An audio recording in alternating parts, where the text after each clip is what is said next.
I knew I broke one of the liners in my Stirling engine and have worked with Banggood to try and get these replacement parts. I was duncing around. I had one of these heads off of the cylinder and accidentally allowed this to fall down. The body just wiggled a little bit.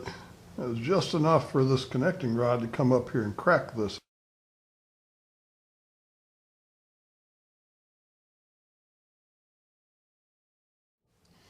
You can see this crack up through here, and there's a big chunk missing here. So all of these are identical except for this one. And this is the master rod. And it's a little longer and concave, and it locks on this piece so that this remains stationary relative to this cylinder. Then everything works off of that.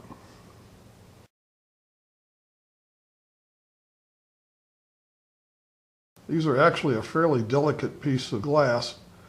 This is ground or honed, and it's a very close tolerance fit inside this liner. And so those should go up and down very freely. And this piece of glass is held in place on this aluminum center section of the piston by a small O-ring. That O-ring is put on the aluminum piston, and then this piece of glass is pushed down over that. And that has to stay dry, and that piece of glass should be level with the top of this aluminum piston.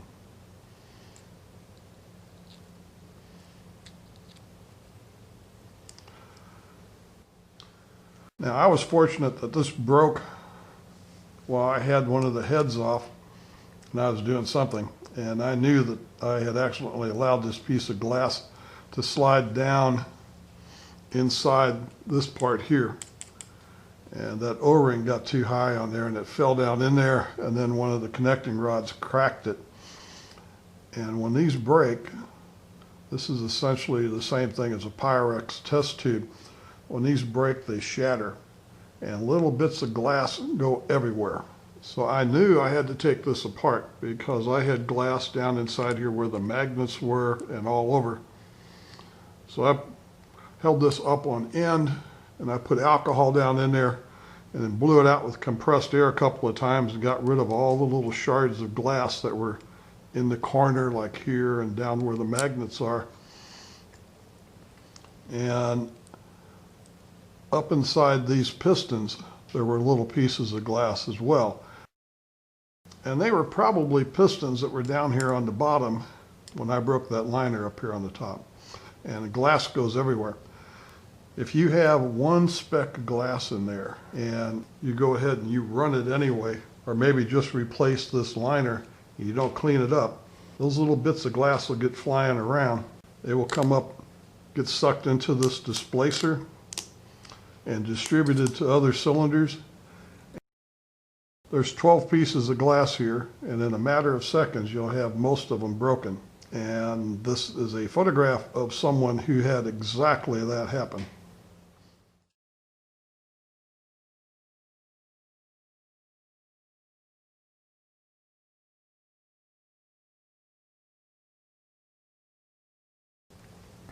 So when you take the piston out of here and you blow the glass out of there, and the same thing when you're blowing it around here, be real careful you don't get a piece of that in your eye. This is fairly easy to take apart. These are Phillips head screws. You do not have to take them out. All you have to do is loosen them just a little bit. This outer portion is threaded.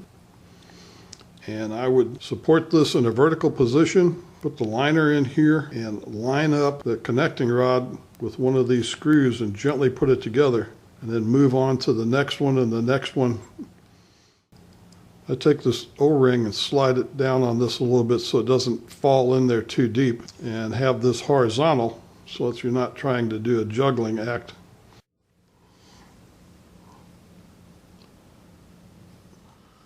Hopefully what will be listed in a set will be the liner with the inner part that goes on the piston, And that will be in a bubble wrap envelope.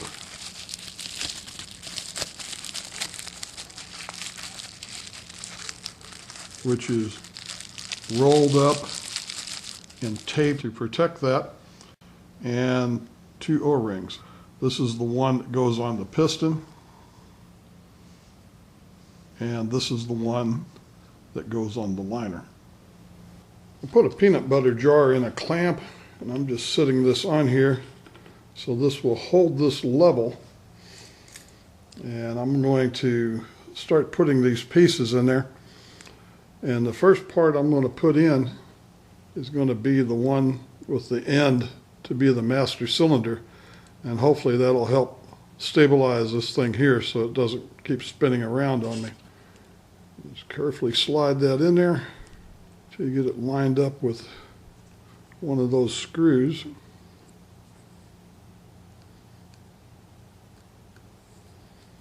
I think I got it.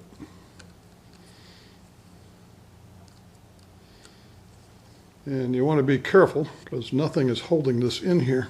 And again, I slide that O-ring up here a little bit too far.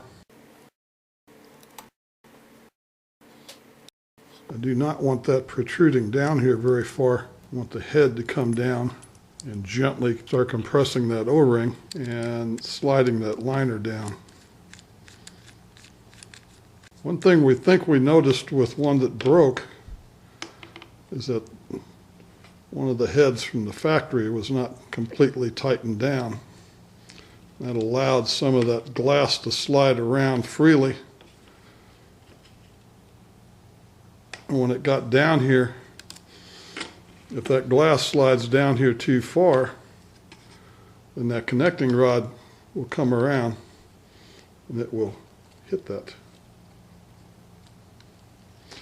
The other thing you got to be careful of is as you turn this thing, these magnets are making that jump. Okay, so now I'm going to turn it and I'll get this next one hooked up. After a few minutes, this is back together. And I can turn this assembly now because it's turning with this outside ring. That ring is usually screwed to the base, and this can't move. It's the cylinders that move around it. After you put this together and before you go spinning it, you want to very slowly rotate this and make sure that the connecting rod cannot contact that liner here or over here. And by not contact, I mean don't come anywhere near it. If you allow that glass to be a little bit high and the O-ring down on there, the cylinder head will gently push that liner down. That O-ring will find its correct position, and the bottom of the liner, by design, will automatically be well away from the connecting rod. Now the base is back on it, and this thing spins correctly. When I put the hot end back on, I leave all of these tubes disconnected. I mark one cylinder, I connect one tube, spin it, see if I can hear that displacer, take it back off, do the next one, see if I can hear that one working, go around, test all 6 of them to verify that all 6 displacers are clicking back and forth. Now these are all connected, and I can hear all 6 of them ringing. Fuel it up and give it a test run.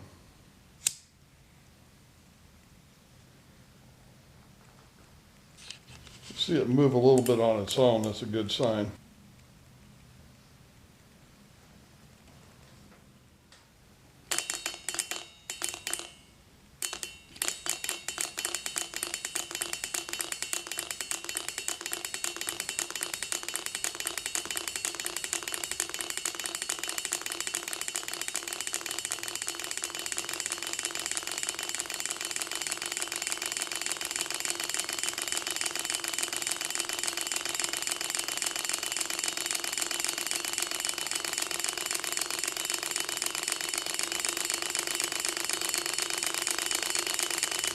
When you hear this start to slow down, blow the fire out, let it cool off, and then you can run it again.